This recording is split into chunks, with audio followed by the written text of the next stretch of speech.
intambara n'inkundura kuri jihadi ibingibi byajemo ngo FBI ibintu bijyanye na jihadi kweri mwambabariye koko mw'abantu mwambabariye ko nta kintu nigeze mvuga kuva ku munsi wa mbere uriya muntu nyandagaza mwamfashije kweri please nimba yarashakiye abaroya jihadi nabigiraho ikihe kibazo ese umuntu arega undi atazi ko azashaka abaroya ese izo FBI muvuga ubwambure bwa jihadi yambaye ubusa si wowe wabinyoherereje mama yakira muzara mama byaravuzwe ko natanze ikirego uri kumbwira yuko ufite umugabo none se ubundi reka nkubaze Keza Terisike ko umugabo wanjye ari umwavoka i Burayi azi amategeko yo mu Rwanda urakoze cyane wabimbwiriye iki kandi ubisobanukiwe kundusha nimba ufite abamaneko baza kunteranya ntanazi ibintu bikomeye gutyo ndi umusitwaye normal nk'abandi bose Sheri ntabwo uri umuntu normal ufite FBI ukagira umugabo urenze oya Godfather ujye uvugisha ukuri mani muri ibintu biragiye muri kuruka byose kubyayere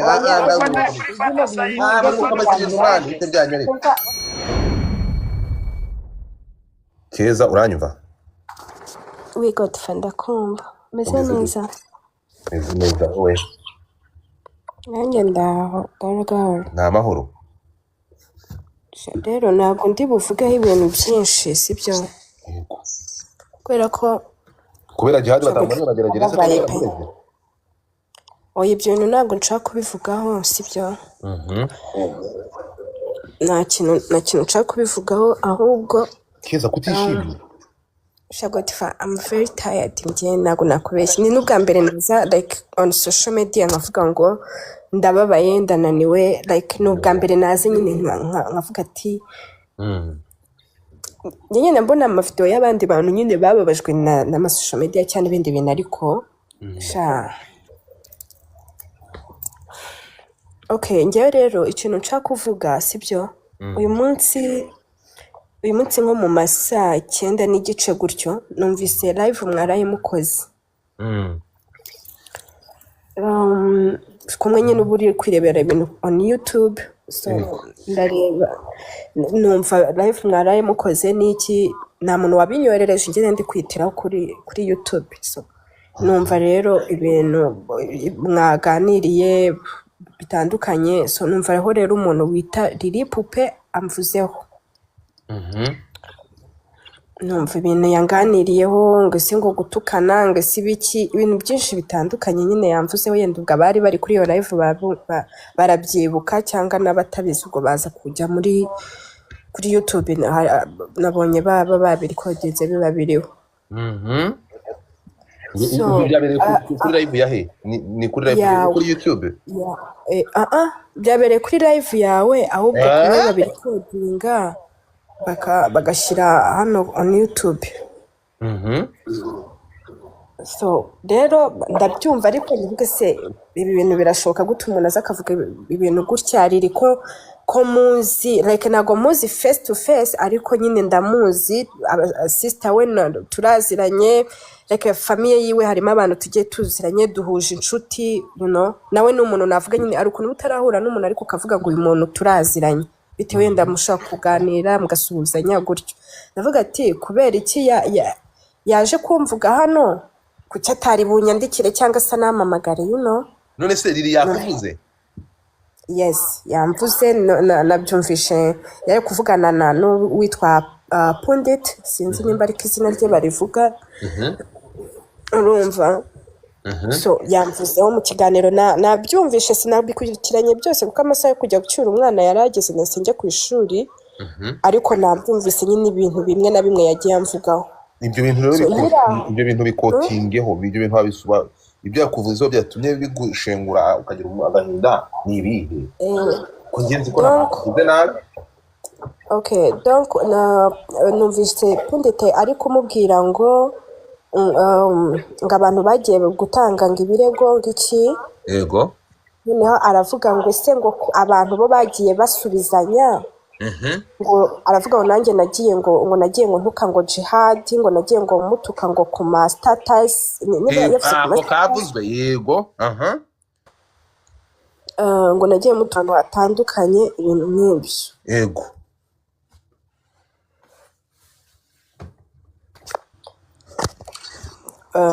Sorry, urumva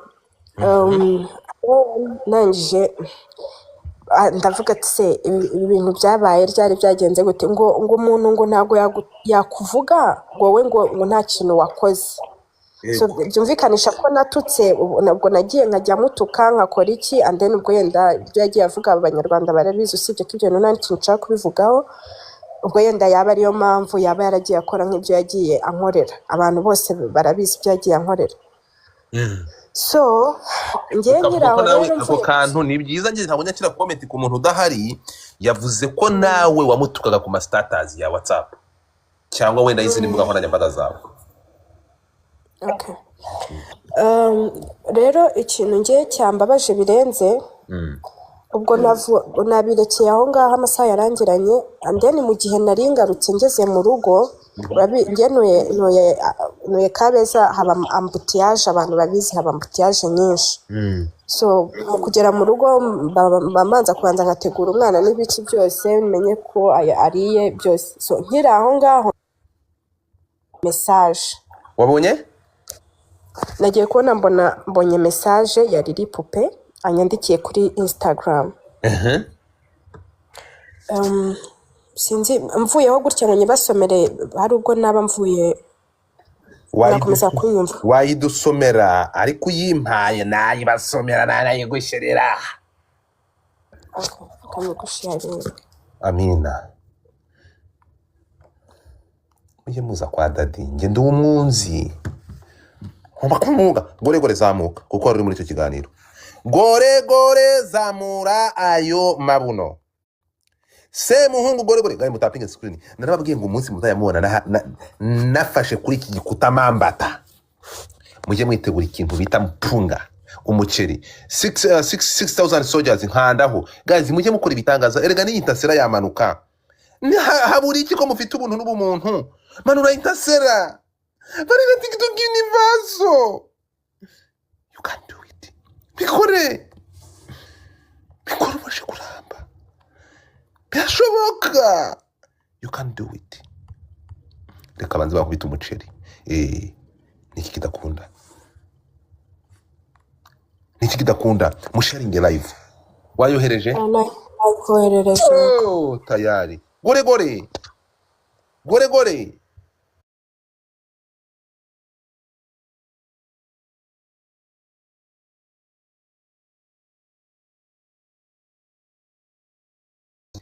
Kuko nyirubwite ngewe ikintu ngiye gukora ibyo ngiye kureba tugiye kubirebera hamwe. Game over 1. Mumbwire ngo shiraho Godfather 2 3. Let's go. Rumiwe ayi mani yanje waravuze ngo abantu bazakangara ubabonye ibyo nkoreye niko wambwiye ngibyo uzakora ngo abantu basumirwa ngo nanje ubwanje nzumirwa ndumiwe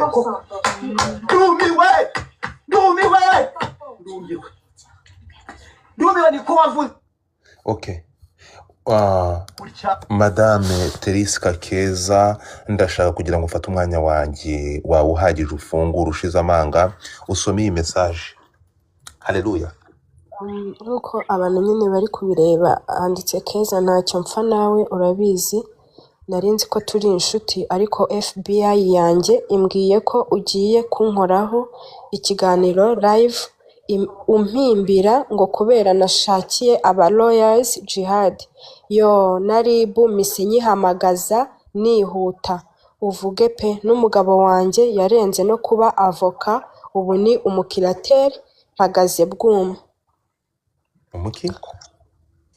Umukirateri ni abantu bazi igifaransa cyane badufasha kunekereza ko ari bano bantu baba judge bakomeye mu nkiko nyine. FBI. So ngiye rero ikintu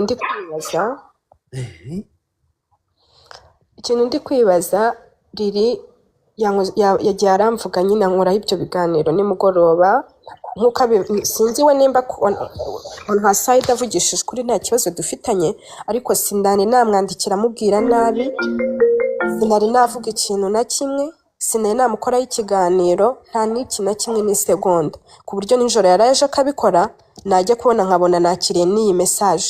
Nta live nigeze nzaho nijoro, uyu munsi ubu ngubu nibwo nje live, ubu turi sangahe saa 5 na ryari. Yanyandikiye sangahe saa 1:19. Ese iyo ribu yatabaje, reka twemere ko ubwo yabivuze yayitabaje, cyangwa urabona ngo yayihamagaye ngo ikitagaraganye, sibyo? Yababwiye iki? Ndatekereza aha kuri live haba hari n'abayobozi sometimes yenda bari gukurikirana ibintu nk'ibi ngibi, sibyo? Bumve nimba hari n'abakoze ibyaha cyangwa iki, sibyo? Ese iyo arindiriye live nimba koko yari ihari ikaba yamara kuba agahamagara iyo ribu afite n'ikintu ayibwira, kuko urabona yavuze ngo ngiye ngo kumusebya ibintu byinshi. Ese namusebeje hehe? Ese iyo live nayivugiye hehe? Ibintu bijyanye na jihad kweri mwambabariye koko mw'abantu, mwambabariye ko nta kintu nigeze mvuga kuva ku munsi wa mbere, uriya muntu nyandagaza. Mwamfashije kweri please. Nimba yarashakiye abaroya jihad nabigiraho ikihe kibazo? Ese umuntu arega undi atazi ko azashaka abaroya? Nimba yaranabamushakiye n'uburenganzira bwe, ngiye nkurira n'ibyo bintu. Ese izo FBI muvuga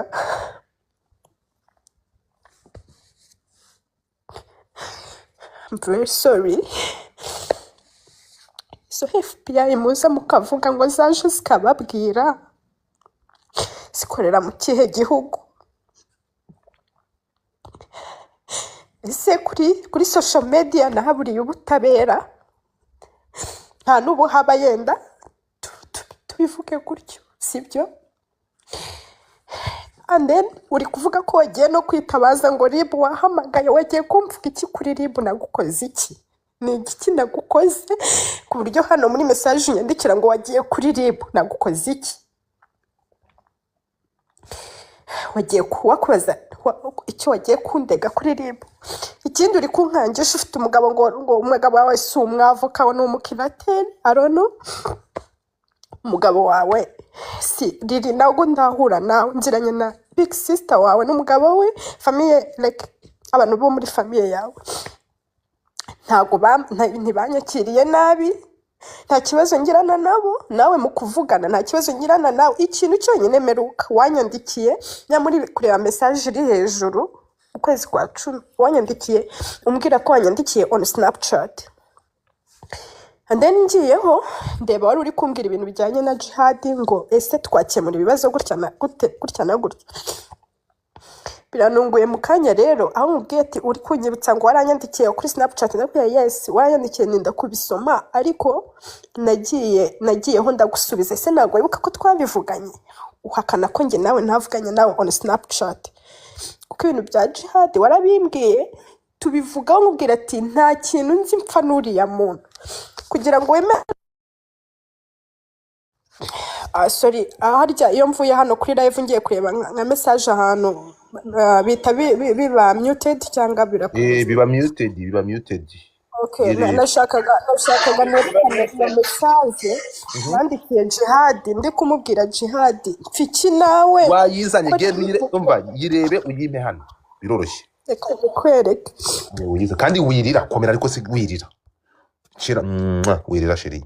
Okay, nanjye yaneye ubwoba riripo Raj kandi ngama nanjye ndikane ubwoba. jihad ndakomuje wewe uvuga ko warayo tonganye nawe ndakuzi uretse gato wirakara uretse wa mugore we nawe. Okay, ngaho ihangane bumyutinze gato, reka bampereze zira message. Mutapinge screen, mutapinge. Lili zamuka.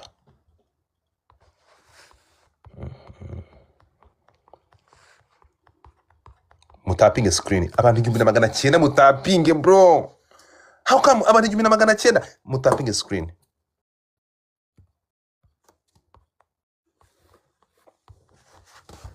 Mutapinge screen.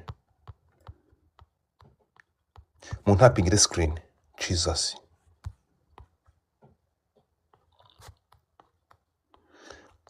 None se abantu 100 muri gushyira muri request ngo bazamure iki kiganiro mu kibareba ko ikimwe bamwihanganye gato ya please.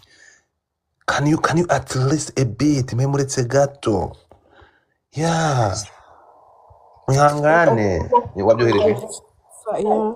banyarwandakazi mwihangane yego Jesus So rero ikintu nari ndi kuvuga riri mu kanya nyine twe twandikiranye ariko kuko ndabipositinze ntambwe ati muranshaka iki ko nabihoreye mwa bantu mwe mwambabariye gukomeza mumbwira okay ibi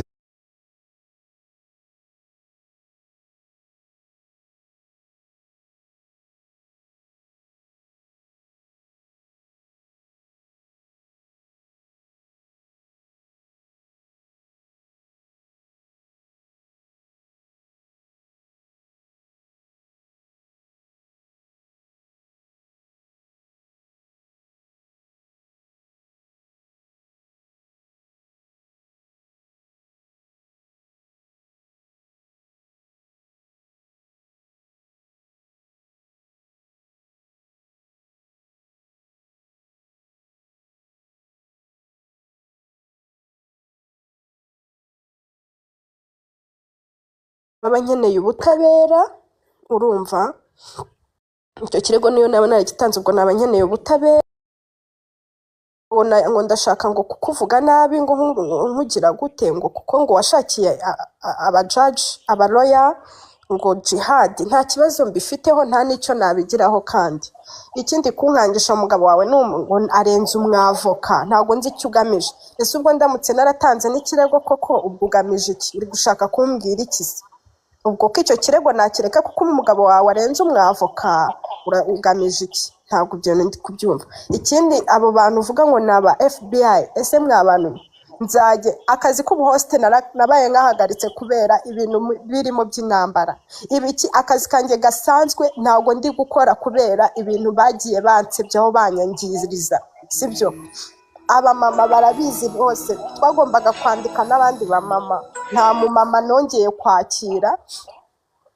kwandika mubona afashaga nta kintu na kimwe nyikora ese noneho nimba uvuga ko ufite noneho FBI ukavuga ko wahise unahamagaza RIB ngo igitaraganya ngo wahise ubabwira byihuse ese uragira ngo sinzongere no gusohoka mu nzu nimba uri n'inshuti na jihad muranshaka iki mwambabariye koko Tereska Lili Pupe si inshuti yawe Lili Pupe ngewe turaziranye nanavuga ko ari inshuti yanjye sibyo nanavuga ko ari inshuti yanjye kubera ko nta kibazo nayo nakagirana nawe ahubwo natunguwe niyo message yamaye ntungurwa kandi n'amagambo yarayamvuzeho ese nimba inshuti yanjye kuki ataje ambwire ngo gutya na gutya ese nimba inshuti yanjye akaba n'inshuti na jihad kuki atatuje hagati batwunge sibyo aha Lili Pupe akavuga ati mwana wa mama nta kibazo mfitanye nawe ko nanakwandikiye message soma ngiyi message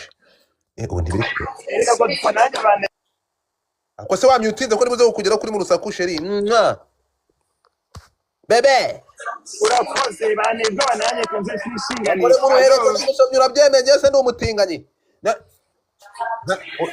iri yaje atuziye iyi message warayibonye iyi message nicyo nakubwiye nayibonye ntinze kubera yuko aya ni matariki ngewe mba nenda kugiramo anniversaire nayibonye ntinze aho nayiboneye nagiye kuri Snapchat nkuko yari yabimbwiye hano muri iyi message none ndamusubiza ibyo yari yanyandikiye none hano erega nanjye ndikurira mwihangane ko ndeba hano nta mutima mu burimo iyi message tugaruke kuri iyi message noneho ni byiza mureke mpereze Lili ijambo dore kubera iyi message ye Lili Pupe mama Laminac wiriwe fungura mic yawe banze werekane n'iriya naguhaye ndi kubwira jihad ngo Lili Pupe ambaje icyo twayigarukaho nyuma okay reka twumve Lili Pupe ndahari je suis choquée urabizi ko ntacyo mpfa nawe nta nubwo ndi bumare igihe hano urabizi iyo message narakubwiye nti mashiri umeze neza ntacyo mpfa nawe narakwandikiye kugira ngo wiyunge na ba jihad nyine kuko nabonaga hari ukuntu bitameze neza ndakubwira nti genda ujye kureba kuri Snapchat urabizi ukuntu wansubije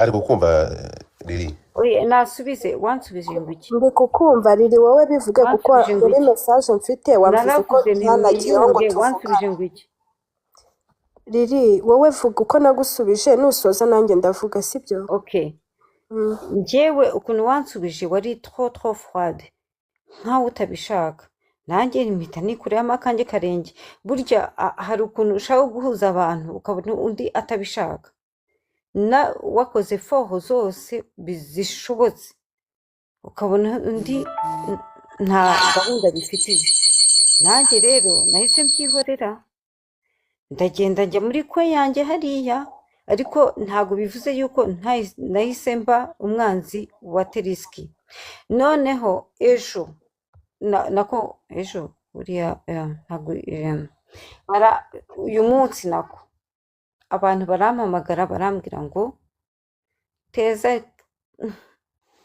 Keza Teriski agiye kunkoraho inkuru bakubwiye ngo Keza Teriski agiye kugukoraho inkuru yego noneho nk'umuntu njyewe kugira ngo nemere amagambo y'abantu nahise mubaza yego nuko byagenze niba atari ibanga uwo muntu waje guteranya na Keza Teriski bagiye uwo gukora muntu utera example byanditse no muri message njyewe kubizi njyewe mba muri Espagne bambwiye ngo bagiye kukwandagaza ndavuze sinakoze iki ngo nuko gwashatse umwavoka ndamwana niko nanditse ndavuga ni noneho duhangane no serima nanjye mfite umugabo w'umunyamategeko nimuze duhangane nukuvuga ngo ibi ngibi byose nagahinda kubera bashakiye Jihad umunyamategeko nicyo ndi kuzira tafaka mbese gushaka Jihad umunyamategeko ni ikosa nanjye namumushakira niba ari ibyo murabiho rero so iyi message rero ibi ngibi mbere y'uko ugenda nicyo ndi kuzira Godfa reka nge nigendere nisangire umugabo wanjye oya riri imbere y'uko ugenda oya murabiho ndarambiwe Erika ari guhamagara Teriski bari kugambana Semuhungu ari guhamagara Teriski bari kugambana okay Teriski amagambo ya riri urayumvishe uri kumuryoza ko yashakiye Jihad umunyamategeko none se ko ibyo bintu ari byo abantu buri gihe baza bakigira ahangaha ntakunda umuntu muri inbox yanjye araza akandika ibintu bingana gutya yagera hano live akavuga utugambo tubiri ese ndi kubimuryoza nambwire njye navuganiye hehe nawe uwo muntu naho hanavuga simpazi ambwira uwo muntu cyangwa abaza uwo muntu ngewe nimba navuganye nawe none aha turi live natubwire uwo muntu naba naganiriye nawe cyangwa se naba nimba riri namwandikiye cyangwa muhamagara ko yabibwiye n'umuntu wabigiye uri l'example ko kugiye kumwandagaza none se Godfa ninde mushuti wawe uri muri l'example aho ni hehe se ahubwo muri l'example ntabwo uzi muri l'example ntabwo hazi ntago mazi uri seriyeuse se cyangwa uri boko uri gushaka kunyura ntago mazi seriye ibyo mbonye ndumiwe ayi Imana yanjye waravuze ngo abantu bazakangara ngo babonye ibyo unkoreye niko wambwiye ngo ibyo uzakora ngo abantu bazumira ngo nanjye ubwanjye ndumiwe so Keza ahangaha hari example ni igihugu kiri muri Scandinavia mu bihugu by'i Burayi ariko reka riri arabisobanuye reka tugaruke kuri izi message nzibasomere abanyarwandakazi iyi ni message irimo agahinda kenshi n'akababaro kenshi yanditswe n'uwitwa Keza Teriski yandikira umuntu bita Jihad yabanje kumwoherereza wamwoherereje umupolisheri nicyo wohereje Jihad muri view once ukagisiba kugira ngo nsome iyi message birasaba kugira ngo manze menye ikintu wamwoherereje muri view once kugira ngo abanyarwanda hano bave mu rujijo ni ikihe kintu wohereje Jihad muri view once ku buryo wahise ucyoreza muri view once nari mwoherere urabona yankozeho nusavuga ntago ndi umusingo mada ngo ntago nabanye n'umugabo ngo ngende umukobwa wabyariye iwacu ibintu byinshi ngo so wiki mwoherereza rero papa w'umwana wanjye ari kuvuga ngo Keza twabanye umwaka n'igice Saba ari kumubaza ati se byari byabaye urugo ati yego byari byabaye urugo so byari uburyo bwo kugira umwereke ko avuga amakuru adafitiye gihamya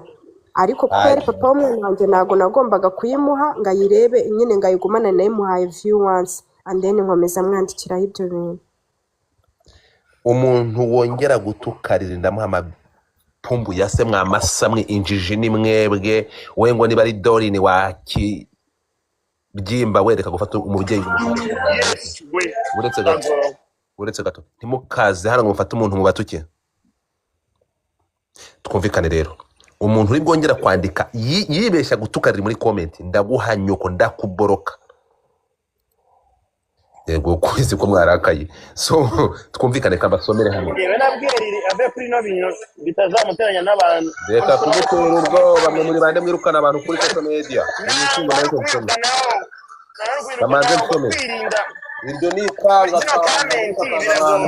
umuntu afite uburenganzira bwo kuvuga n'igihe ashakiye kandi nta muntu ufite uburenganzira muri kumukanga mureke kumukanga muting amanze nsome iyi message abantu muri comment mwese abantu muri hasi ndifuza ko abantu 2100 mwese murira mureke turire kuko ibintu birababaje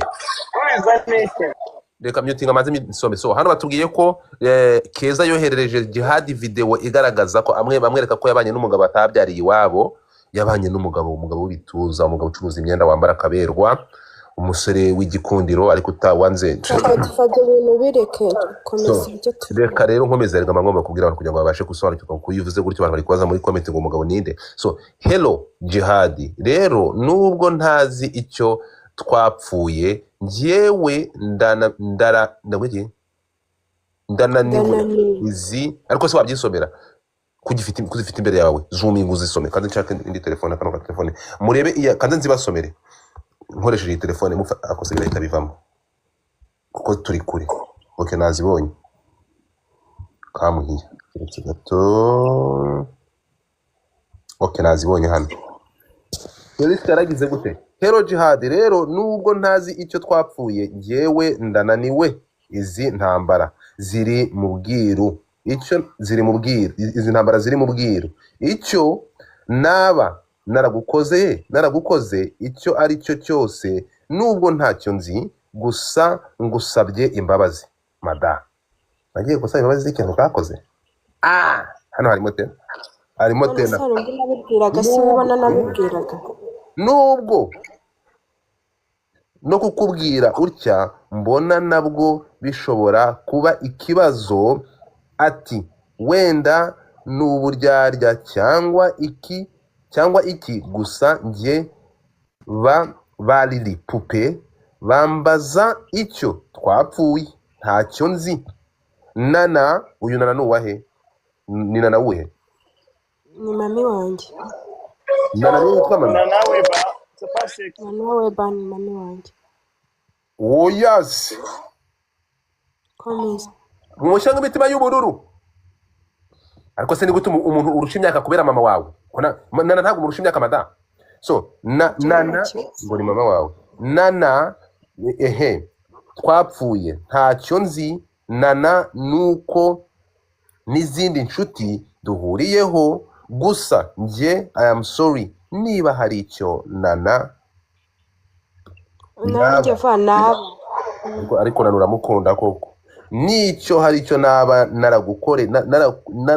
narakubwiye kikakubangamira simbimenye I am very sorry ikindi wenda nk'uko wabivuze niba ntari n'umusingle mother ariko wenda ibyabo ndabizi kuko mfite abamama twirirwana mfite inshuti wenda z'abasingle mother naho njye kuba naba ndiwe cyangwa ntariwe ndumva nta n'umumaro wabyo njyewe I am very very sorry Jihad naragukunze urabizi and I still do nubwo hari ibimaze kundenga gusa sinakwanga So have a good day dear. Oh, madam, ko numva agiye kwa Jihad gutakamba, ko wagiye gusaba Jihad imbabazi ukimara kwandika iyi message, amakuru ufite ngo yarongeye arakubomora. urakoze cyane. Byagenze Anyway, ntabwo ibyo message oya ntabwo ndi bubijyemo ibyo bindi sibyo ugiye ahangaha. kugaruke kuri riri, ko ndeba riri message yakoherereje ari message y'urukundo mfura ya mama, ko ndeba hano yakoherereje message akubwira ati kobwa yija masheri umeze neza, narakwandikiye kuri Snapchat, sinzi niba message yanjye warayibonye. None se Godfather shyira mu nyurabwenge sibyo. Usuhuze le petit prince était bon weekend. Oh my god, était bon soirée. Napfuye Godfather, ese ko ndivuragira ngo ariko se ko papa gukunda, none se ko ndeba pupi ananje no kugusuhuza akajya kukubaza niba mwana yanyaye bigakunda, muri gupfa iki? Godfather sibyo. Nakubwiye iyi message yarayinyandikiye nyibona hashize iminsi. Urumva ndangije njya kuri Snapchat nkuko yari abivuze kuri Instagram, ndeba yanyandikiye ngo se twakiyunze na Jihad ko twese turi abashuti be.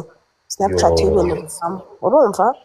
Ndaje ndambwira ati riri nkuko ibi bintu bibona nanjye niko mbibona, sinzi ikintu mpfa n'uyu muntu nanjye byarandenze. Riri nta kintu yigeze yongera guteraho comment. Ubu rero aje kumbwira ngo njye yabonye narabiciye amazi, ese yagira ngo mbari njye windukira njye kubahamagara bose nyuma y'izi message nari narahaye Jihad. Ngo wagiraga abona bumvishe Aravuze ngo namuciye amazi ngo ashaka ko twiyunga sibyo. yego. None se njye naramubwiye ngo ibintu nyine bimaze nanjye kundenga sibyo. Yagira ngo se mpindukire mbari njye ujya guhamagara Jihad na Riri nyine mbabwire ngo mureke twese ngo Riri ngo twunge gutya na gutya sibyo. Njye naramubwiye ati ibintu njye bimaze kundenga kandi ntago nari nigeze nataka Jihad sibyo. Rero we yabonaga ko umuntu akomeje kunyataka kuko ibiganiro byose rirarabikurikira, yagakwiye kuba yarabajije umushuti we kuko njye nawe ndi inshuti ye cyane nkuko ari inshuti na Jihad. Yagakwiye kuba yarabaye ari wabaza Keza mupfiki akakimubwira cyangwa Keza yagukoreye iki.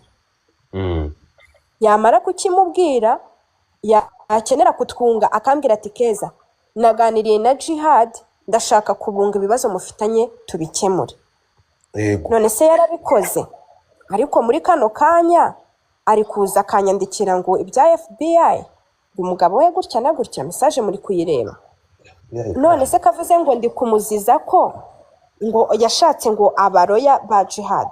Yego. Shiti yanjye ubundi umuntu wese yari mu rukiko ntagomba gushaka umuroya. None se ndabimuziza hejuru y'iki? Nabibwiye ndetse atari kuza avugira ahangaha. Ari kumutsinda amutsinda mu biki. Nimba nabibwiye uwo muntu wundi ndatekereza uwo muntu yaba ari inshuti yanjye ku rwego rwo hejuru naba nabibwiye sibyo. Wabimubwiye byo?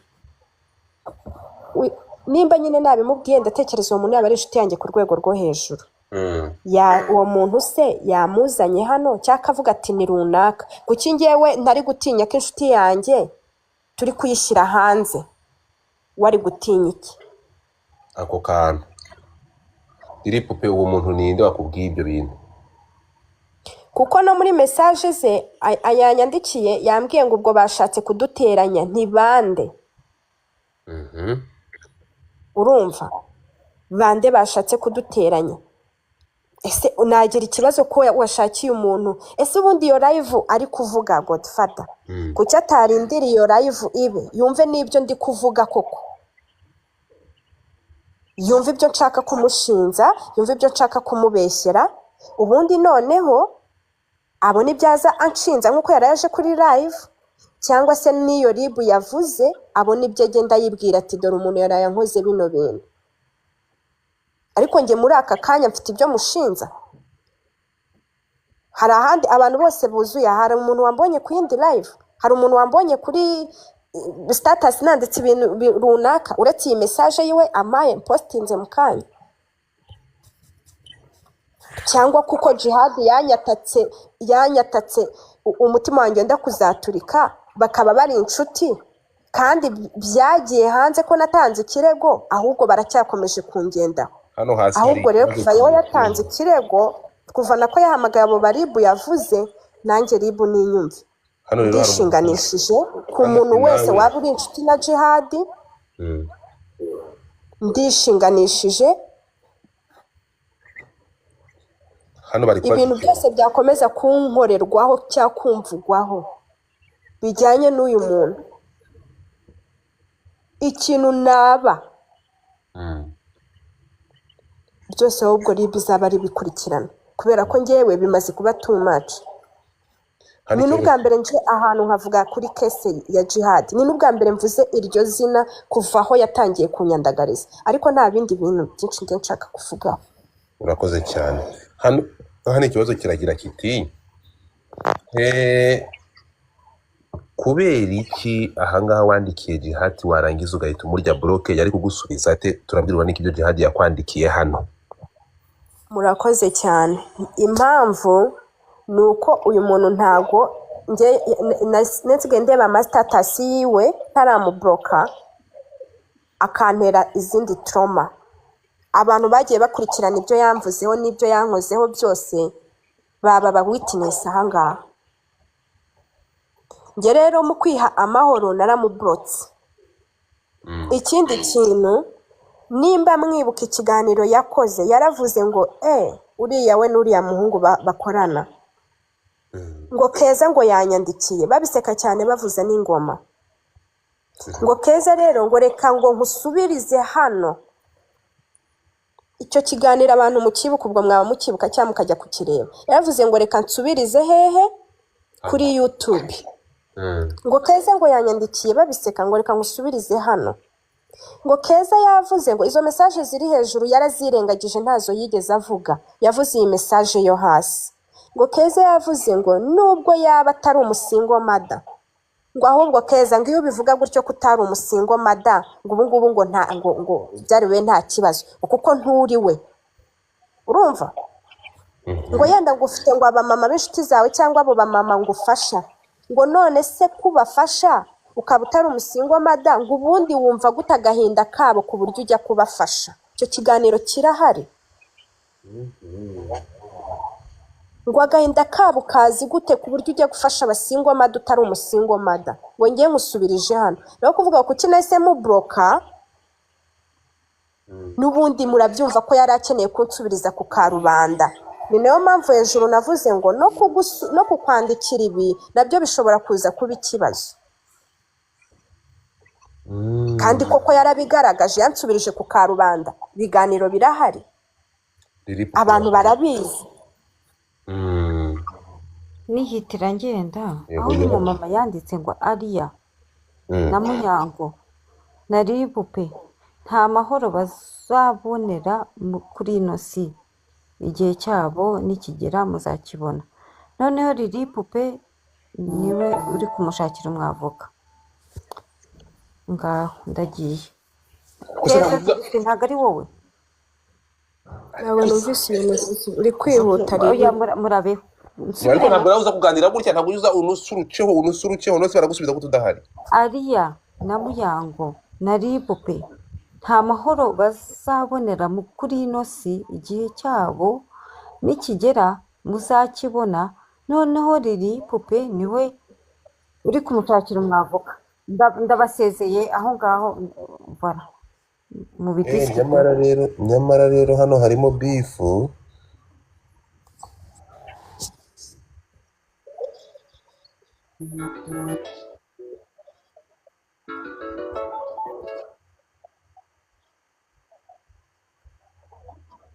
reka harassment zawe ntamuvugira se wowe uri mu mitima y'abantu 200 ariko mwagiye mureka ibyo bintu bya munyagira. None se warafata umuntu ukavuga ngo uramukanga umbwira ngo ave hano uramujyana ave ku mihanda agiye, aho mwagiye mureka ibyo bintu. ariko yahamagaye Semuhungu nawe amutera ubwoba.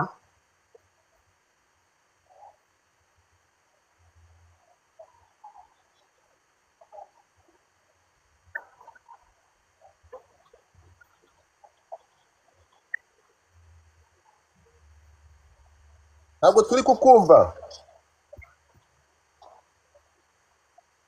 Ndikubaza ngo yakubwiye ngo ari mu rusaku.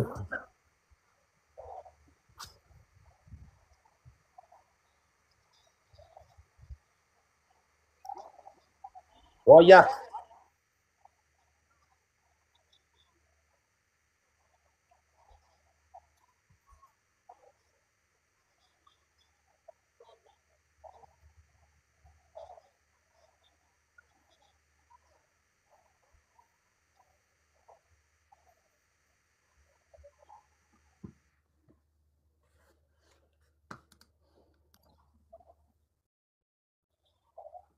ibyo mbonyeho ndumiwe ayi mani yanjye waravuze ngo abantu bazatangara ngo babonye ibyo unkoreye niko wambwiye ngo ibyo uzakora ngo abantu bazumirwa ngo nanjye ubwanjye nzumirwa ndumiwe ndumiwe ndumiwe ndumiwe ndumiwe niko wavuze.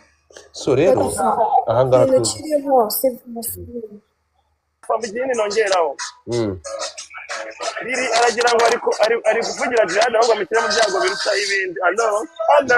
uri gukangakanga, ntabwo mushobora guterarira ubwoba ngo mbemerere. urimo kumva ibyo bintu ni ikanga muri gutera, ntabwo ngiye mbemera ko ntabwo mumaze gukangarira hano, kuko none se ni ikiriri yakoze kitari cyo. none Keza, mbwira abantu baranga 1000 muretse kugendera mu Kigali n'amarangamutima, murebe iyi message y'imeseke. Keza, umuntu agize ubwoba kugiye kumukoraho live, bamutwariye urugambo wenda bagiye kubateranya. urimo kunyumva? Aragusanza aravuga ati rero ntunkore ngibi. Nk'umuntu agize ubwoba wenda yakoresheje amagambo, muri gukanga yakuze iki se muhungu wenda kubuza nk'amarangamutima. Ngiye niko ndi kubibona, ntabwo ndi kuvugira riri, ari uko ndi kubibona, ntabwo ndi kubona nk'ibintu byaciye nk'amabere. Ariko tugaruke kuri iki kintu nani Keza, ikintu mbashije kubona kuri amagambo riramaze kuvuga none aha bwa nyuma ni ikanzemo. Riri rero ntabwo ugize umanuka ugenda sheri, wagumye hano. Godfather nta kibazo cy'ingenzi ni uko yavuze ko ngiye kumukora live. Iyo live ntayihari sibyo, nta niyabaye, ubwo bafite aho yayikuye sibyo. Ikindi FBI biwe nta kibazo, nibakomeze bamukorere neza. Ndumva afite nuza ikindi gisirikare ahangaha cyangwa ahandi, ubwo ntazi sibyo. Ikindi gikurikira, uwo mugabo wiwe nge nta mwavoka nkeneye, ndi kubyumva, nta n'imanza nkeneye kujyamo ku buryo ankangisha ko afite umugabo w'umwavoka nako urenze umwavoka. So ibindi rero RIB nayo ubwo yabwiye, yavuze ko yabwiye RIB, ibindi ubwo yabwiye RIB nabo bazabikurikiranira ahangaha. Ngiye murakoze, ndagiye. Godfather wakoze kumfasha kunyakira ahangaha, Imana ikumugisha. Mbere y'uko ugenda Keza we, Imana izaturinda, don't worry, Imana kuvuga ngo njyewe ngo namubwiye ibyo bintu, yahamagaye na Semuhungu ajya kumutera ubwoba n'ibiki, urumva. So rero ndi kumva ahubwo abantu bose bafite aho bahuriye na jihad, bafite ahubwo kugira ubundi burinzi baduha, kubera yuko ibi bintu bimaze gufata indi ntera. Niba umuntu akubwira ko afite umuntu urenze umwavoka, icyo ni ikindi kintu. Eric nturi hano, naguteye ubuhe bwoba? waneye ubwoba ngufite video mwakohereza ngo za jihad bwari birimo ntubisibe, nazo bifate screenshot rero byohereze binyoherereze ri. Keza, uretse gato, none se ko byaba biteye ubwoba? nagutera ubwoba se gute? None ahangaha hano ikintu, dore hano muri comment ikintu kiri gutangaza abantu riri hano, baravuga ati Keza ntacyo mfa nawe. Uriko nyumva, urabizi nge hari abantu bamuhamagaye par exemple, narinzi ko hano Keza aravuga ati ninde muntu wakubwiye ibyo bintu ku buryo uza kumva ufite ama FBI ari mvuga amazina se, yavuga amazina ubikire mu cyo riri. Wambwiye uwo muntu waguhamagaye, nanabikwandikira akubwira nti riri uwo muntu muzi ko nzi sister wawe ari wo nari bukure. mukuru wanjye yahise ampamagara arambwira ati riri mukuru wanjye uramuzi Keza? Ndamuzi ekwe. Nakwandikiye ndakubwira nawe ntabwo tumuzana hano, ntabwo ari muri bino bintu. Noneho arambwira ati riri bagiye kukwandika. None se nakoze iki? nibwo nanjye nateye intambwe nk'umuntu tudafite icyo dupfa witwa Keza Teriski, nahise ntera intambwe ndamubaza nabikoresheje WhatsApp. mwohereza iyo mesaje. ibibazo wabuze uko ubita reka mbyemere kumbwira se ko umugabo wawe arenze Okay, byite abavo byihorere. what does it mean ntabwo mbyorera kandi wabinyandikiye washakaga kumbwira iki kubera ko byagiye hanze ko natanze ikirego simbyemeje hano cyangwa mbihakane ariko byaravuzwe ko natanze ikirego uri kumbwira yuko ufite umugabo none se ubundi reka nkubaze Keza Teriski ko umugabo wanjye ari umwavoka i Burayi azi amategeko yo mu Rwanda. urakoze cyane wabimbwiriye iki kandi ubisobanukiwe kundusha navuze ntazi amategeko twabyunga reka nicecekere. Okay, tubifatira aho ngaho. riri ikiriho cyo nabo bo muri wahamagaye ntago nkwanga uri umwana mwiza. oya riri reko burya ryo niba hari ikintu tubyihorera wapfuye n'abandi bantu njyewe ntago mbirimo.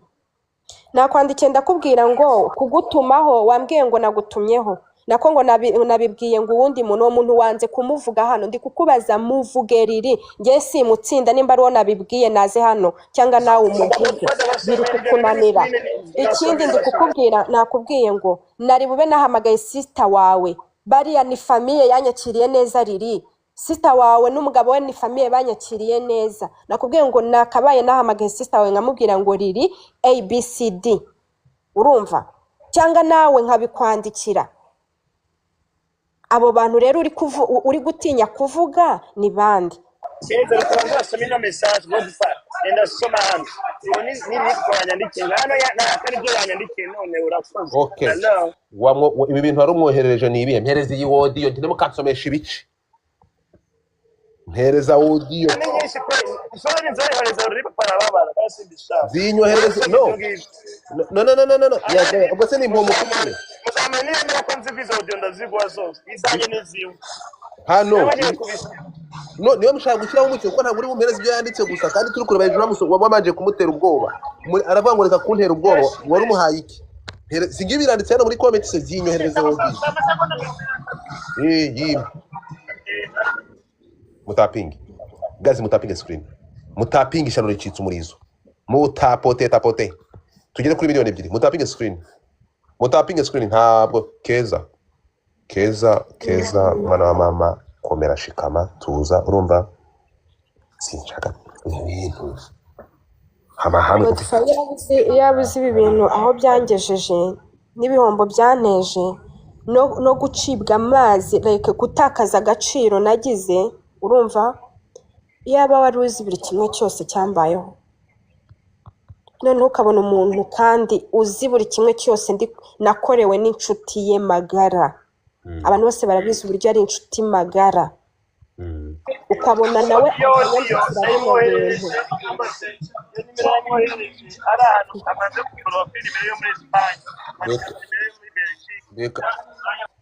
reka nyikine aya masegonda ni 43 kamaze ndio ni 43 tutafereza video audio itariyo amasegonda iyi audio ifite amasegonda 43 iyo mpayifite 43 banyarwanda kazi ngiye gukina iyi audio muriteguye buri muntu wese nafata umuswara yiherere apfune arire hanyuma reka twumve mbere uko nsoma iyi message riri pupe yandikise muhungu Keza ndakuye gukomera dore hasi bashadibu zamuri zo mbariga zawe sheri kankine iyi audio numva ibikangisho Eric yabanje gushyira kuri Keza ariko munankando nkuko kwitwa n'inkuba mwe mwumve mondebere munyumvire umunyarwanda kazi hano mwumve hano reka twumve rero twamyohereje n'ibintu wazana ariko kigo bakora akazi kabo kandi ibyo gutanga amarangamutima muri kese na Syria bya 10 byara byose yabicaye kuri bugabo byandi ko yabuze umujura kwa nyirabukara ngo wamwibye agatambaro yo wibagirwa vuba pe wibutse bambaye ko procedure ubundi kuko wifashije jack gusubiza umuntu ari umwana mwiza ko umwana muri ku bantu bose nawundi yewe ndabaneze kujyara aho tugana gutukirasi tegereza bagutita n'uzajya kurema nawundi bye nabo banera ubwo bashiritsamba okay iyi audio bakimara kuyohereza uretse gato banyarwandakazi murebe kano gakonte kize muri big screen, kano gakonte muyifollowing, niyo ngiye kuza gufunguriramo nonaha, muyifollowing iyi konte nini navuze ko nzatangira kuyikora imaze kugera kuri 500k. Reka dusome iyi message, muyifollowing iyi account, iyi ngiyi n'akadarapo ka Canada, muyifollowing niyo ngiye kujya hostingiramo. So hano ukimara kumuhereza iyo audio, Lily Pupe yakwandikiye agira ati ese ubwambure bwa Jihad yambaye ubusa si wowe wabinyoherereje? Mama yake na muzala mama, si wowe wabisakaje ko mfite témoignage Jésus Christ? Attends un peu, muri hasi mwanditsemo ngo témoignage, okay?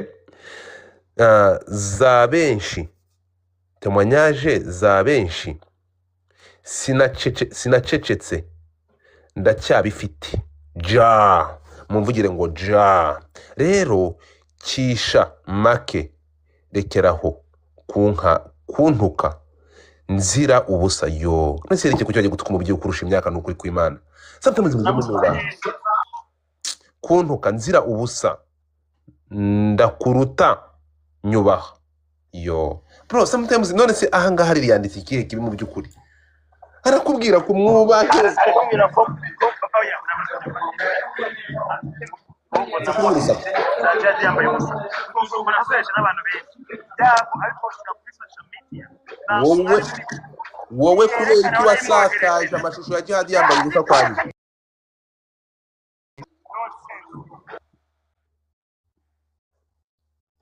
Gusumoye iki?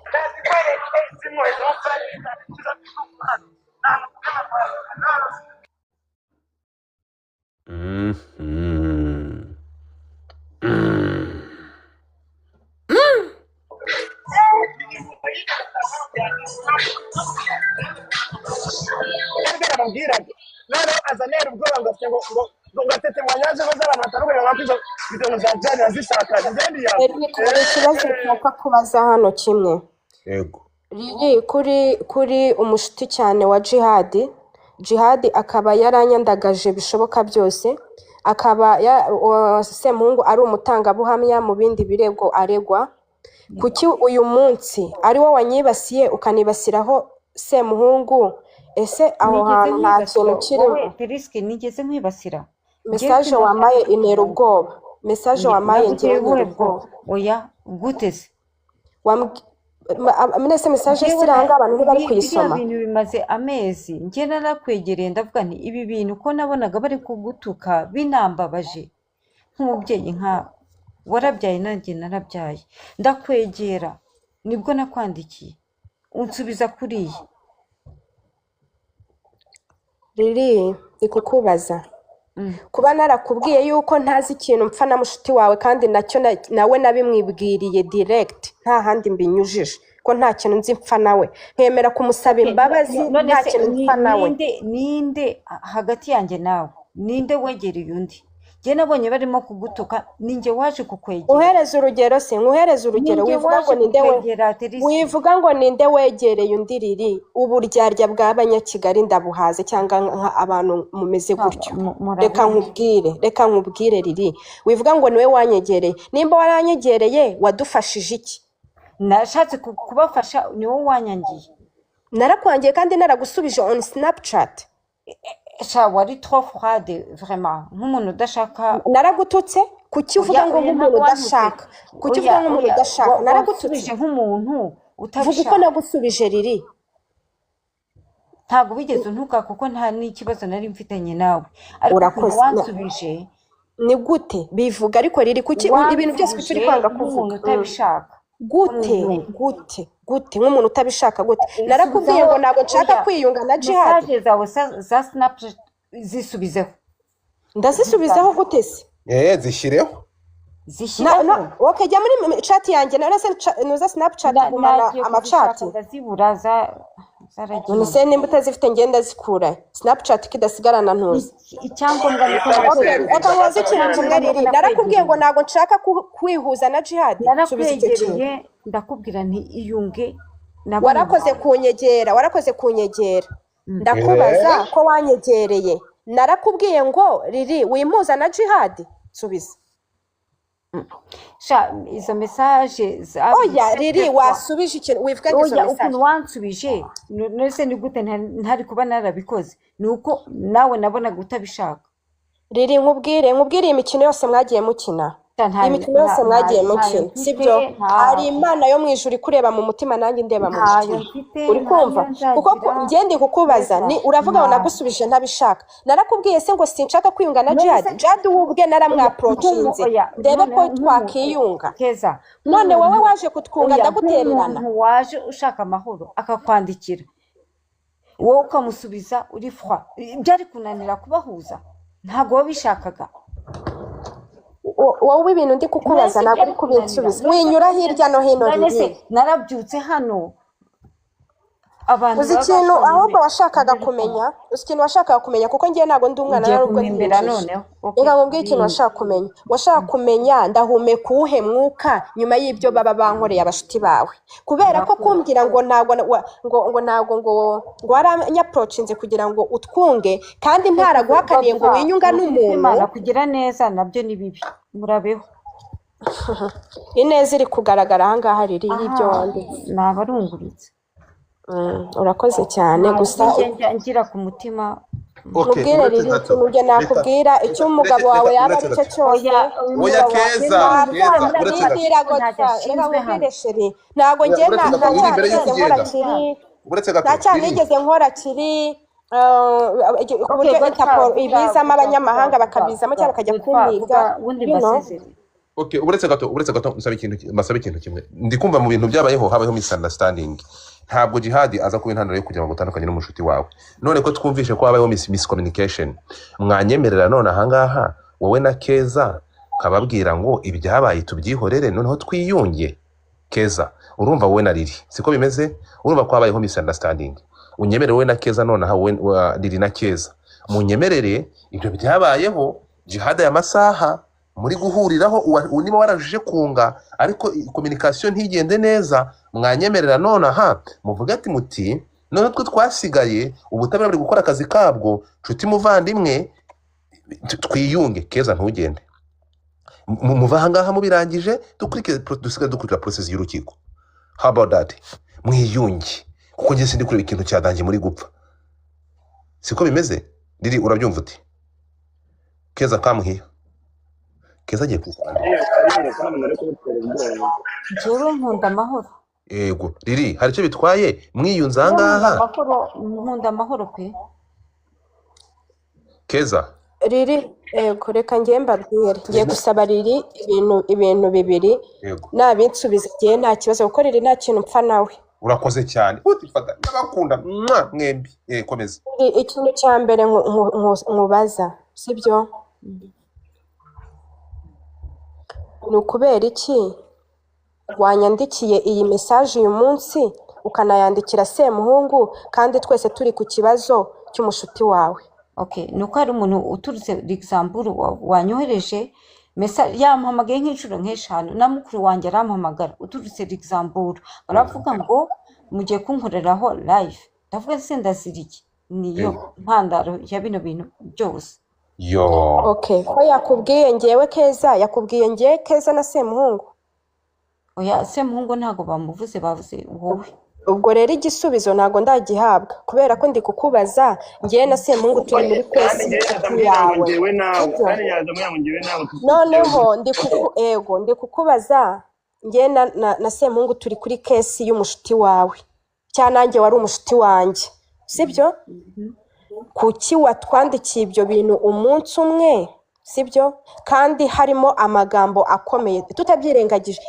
yenda twabyirengagiza kugira ngo tworoshye ibibazo sibyo twabyoroshye kugira ngo reka mbasubize ikindi nkeneye kumenya uwo muntu waje akakubwira ayo magambo kuko bitari ibyo n'ejo byakongera nkeneye kumenya uwo muntu ubwo nimba utamuvuga uko bimeze njyewe Eric ni inshuti yanjye nawe uri inshuti yanjye uko bimeze umuntu ntabwo ari kuri social media uko bimeze ngiye guhita muhamagara nona ndavuga mubwire nti waduteranyije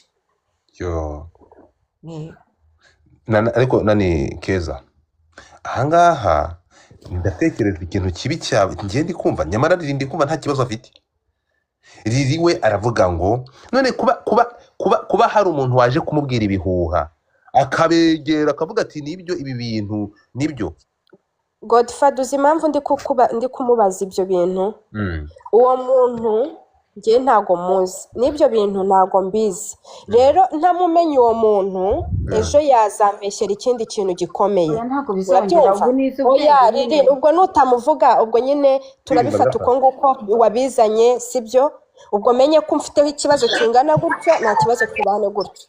Ariko se riri okay noneho ndamukubwira ariko ndamukubwira oya riri ibyo bintu sibyo muba mwashatse ko biza aha hantu bigenda gute na gute, kubera ko ngewe rega riri hari ikintu uri kwirengagiza. Iyo umuntu ambwiye ngo yahamagaye RIB urumva umuntu akambwira ngo ufite FBI ufite ba maneko bawe ubu ngubu bazi aho ntuye, bazi uko ndya, bazi uko ndyama, bazi aho umwana wanjye yiga, bazi everything urumva. None njyewe uri kugira ngo nicare kuko wambwiye ni ba maneko bawe, umwe muri abo bamaneko bawe rero niwe nyine uri kumenya waje akazana ayo makuru. Bitari ibyo njyewe ndi mu kibazo gikomeye. Nimba ufite abamaneko baza kunteranya ntanazi ibintu bikomeye gutyo. Ngende umusitwaye normal nk'abandi bose. Sheri ntabwo uri umuntu normal, ufite FBI ukagira umugabo urenze nawe ukomeza ibintu keza. Oya Godfather ujye uvugisha ukuri. Mani muri ibintu biragiye muri kuruka. Oya Godfather reka ibyo bintu twumve, twakuganiye twese twumve. Ushobora kwiyunga nawe bitarangira. Urakoze cyane ariko kugusaba akavuga ati ntabwo ndi bwiyunge nawe.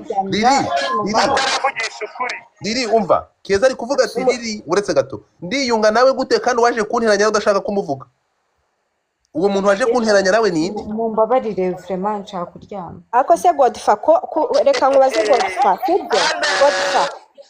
Godfather ndashaka kubaza ikintu sibyo? Mani uri umuntu ufite IQ iri hejuru sibyo? Ni nayo mpamvu uteranya imitwe y'abantu bose nyine tukazanga tukaboka tukavuga ibintu byinshi. Nuko uri umuhanga sibyo?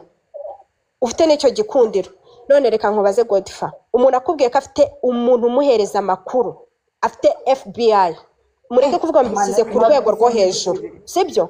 Kandi uwo muntu akaba ari wowe ukaba utamuzi, akaba yajyanye amakuru atuma ibintu bijya ngo muri RIB bahamagara RIB kuko yabyivugiye ko yahamagaye RIB. Wakicara ugatuza utamenya uwo muntu, mbwiza kuri Godfather. Abantu mu nkurikira nshobora kujya iruhande Keza Teriski, niba nakubabaje mbabarira, ibi bintu tubyihorere hano sibyo? Biri twabireka hano kuko n'ubundi nta kindi kintu twakora. Keza aravuga ati yewe nyine ndagenda nzi yuko hari n'ikibazo ngo njye nta mutekano naba mfite uvuga ko ufite abantu bagira ni ibintu byumva. Ariko wamenye ariko riri bitwaye iki uwo muntu waje ariko se uretse gato kwanda kanza kuri aka kantu uwo muntu waje kukubwira ko aba bantu okay tugaruke ariko sindi kumva ariko bari yewe hani ikintu kiro mutwumvikane mwa bantu Teriska ntawe uyu muda uretse gato ntawe mvuze hano uretse gato ahangaha uretse gato Keza ati ninjoro riri pupe mwaje mu nkoraho live dushaka kuvuga iruhande kuko ni ibintu biri sensible. Nyamara bya bintu birakomeye. Ngerekana ngo nongera kwivanga hari ibintu biri sensible. Numvise ko ngiye mfite ndi mu kibazo gikomeye. Muri kubyumva noneho abanyarwanda muri kubyumva? Ngo iki? Okay turavugana uretse gato. Ibyo mbonyeho ndumiwe Imana yanjye waravuze ngo abantu bazatangara ngo babonye ibyo nkore niko wambwiye ngo ibyo uzakora ngo abantu bazumirwa ngo nanjye ubwanjye nzumirwa. Ndumiwe se mu kintu nakubwira wirinde nshuti yanjye ko ndumva turi mu mazi abiri. Okay. Riri ibintu byose rwose Amakuru. Mami Usimbuke. Mami.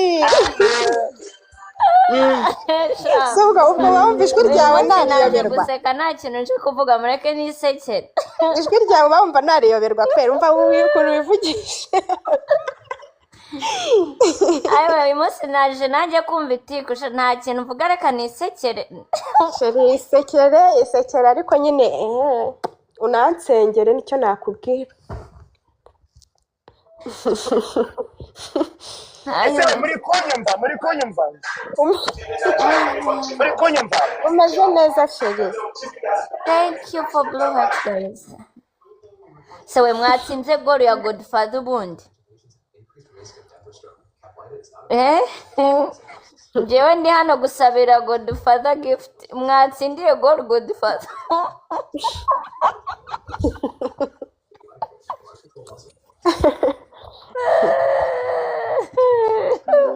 yasheri wanjye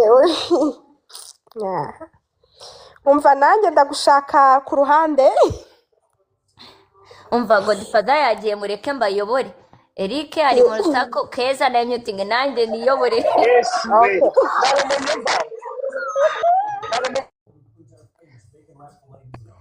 umva Godfather yagiye mureke mbabwire gift ziranyishe thank you Juliet umva bagiye mute bansize umva Godfather nari nigaruriye live yawe none uraje gwahida ariko ibintu biteye ubwoba Godfather reka mbabwire showbiz nyarwanda ni amahera baravuze buri mwanda umva twumvikane ikintu kimwe Keza Godfather nakoze ibintu byinshi navuze ibintu byinshi ibintu byawe nariri I'm out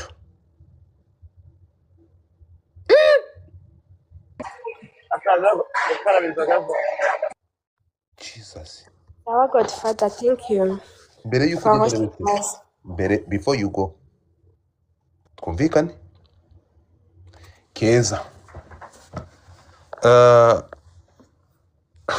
Godfather ngiye guhinduka umuhanuzi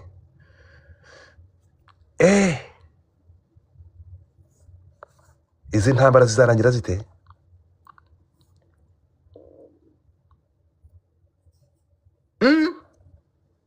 Nana unmute your mic yes nyuma yo kumva ibyabaye ku mukobwa wawe bakamufata bakamukona njyewe reganje bigezemo hagati sinabyumvise Godfather kuvuga ngo reba hano iyi message iteye agahinda yanditswe umukobwa wawe atakamba ati ndatakamba nubwo ntazi icyo nagukoreye cinkoni zampa umpe mpumeke njye se ko ntabyo yambwiye urumva namufashe ngo Keza mu gihe cy'ukwezi yataye ibiro 6 niba atari 16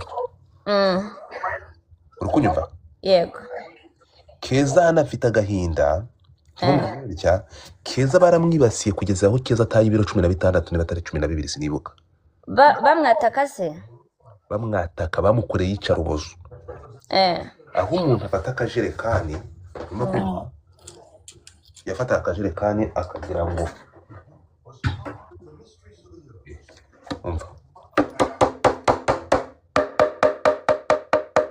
ukumva yego yagize akubita induru ku muntu akirukana igisabo umuntu kwirukana inyoni mu masaka kugeza igihe Keza agiye afata iyi message uri kureba hano yego aravuga ati n'umupuri nawe uguha ariko nkagira amahoro undi ati ntabwo ngiye nkunda abagore ndi umugore cyari murabizi ko atanagore ikinagore niki urumva nawe Keza yaratakamye yarasiriba baravuga ati tutakupa byako ibintu yamukoreye ntabwo ari iby'u Rwanda kugeza twayikireko muri ribu ahangaha rero nyuma yo kumva ibintu byakorewe umukobwa wawe Keza uje nonaha Keza hano akigera hanga yavuze amagambo abiri araturikararira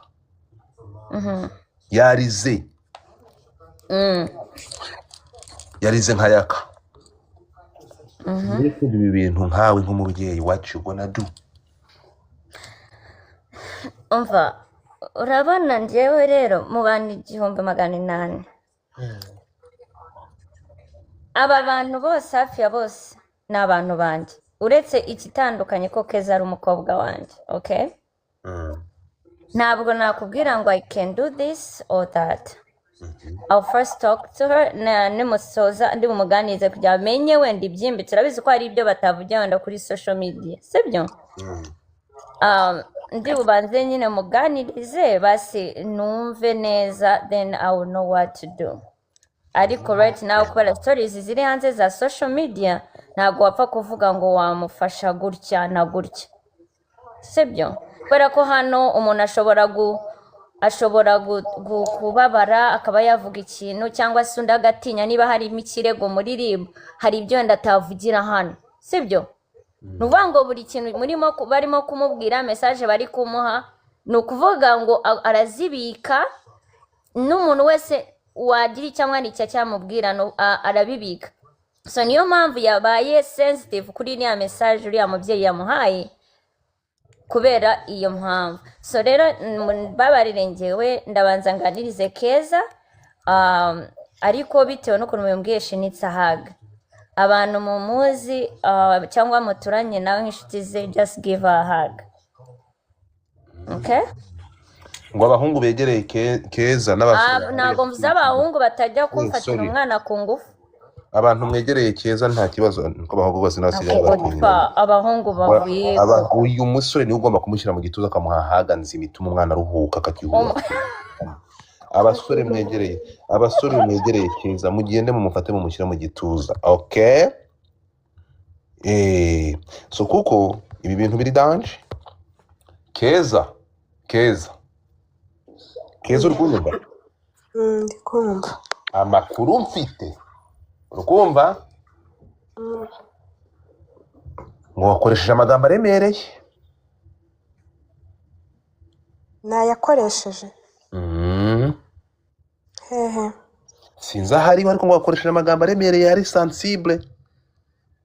Keza Godfa wiza kumbaza ibintu bavuye kukubwirira mu bwiru sibyo, kuko nta nubwo nabimenye ibyo muvuganye. Nabimubajije hano wumva n'abandi bumva, rero nta ubwo suragiye ngusubiza iki mu by'ukuri. Ayo magambo ataje avugira aha, uwo muntu ataje avugira aha, ubwo uragiye ngusubiza iki ibintu muvuye mu bwiru namenye ngusubiza iki. Jesus Christ. Mukore kuri goro abanyarwandakazi. Ahubwo reka nanjye mve live kuko icyari kinzanye ndabona kirangiye. So Keza ndagukunda, urumva nakubwira ngo courage, urumva mukobwa muto, uri umukozi, uri umuhanga, urakora, ntabwo nshobora kugira ngo ushinguke umutima kubera amagambo. Uzabona ubutabera nibwo warahohotewe, ariko hari akantu kakomeje uko nawe bajya kuri WhatsApp nabo kuri status ukabaga abantu Jihad ukamuha bene wabo kuri WhatsApp kuri status wabyumvishe mu kiganiro ejo, urumva bazabigaragaza nicyo ubutabera buberaho. ako kantu ndabashimiye, wakoze cyane rero ubwire ngo goodbye. Bye. Tugiye mu cyiciro cya kabiri. Haleluya. Tugiye mwamenye ibyabaye. Ya mpano tugiye kuzamura wowe. Ya mpano itegure. Abashaka ya mpano munyereke imitima. Jesus. Iyi konti iri muri big screen. Ndababwiye ntabwo uyu munsi turyama. Iyi konti iri muri big screen. Muyi following niyo ngiye guhostingira muri amusore. Share the life. Share the life. Ibi byose intandaro ni ya mpano. Muri kiko bati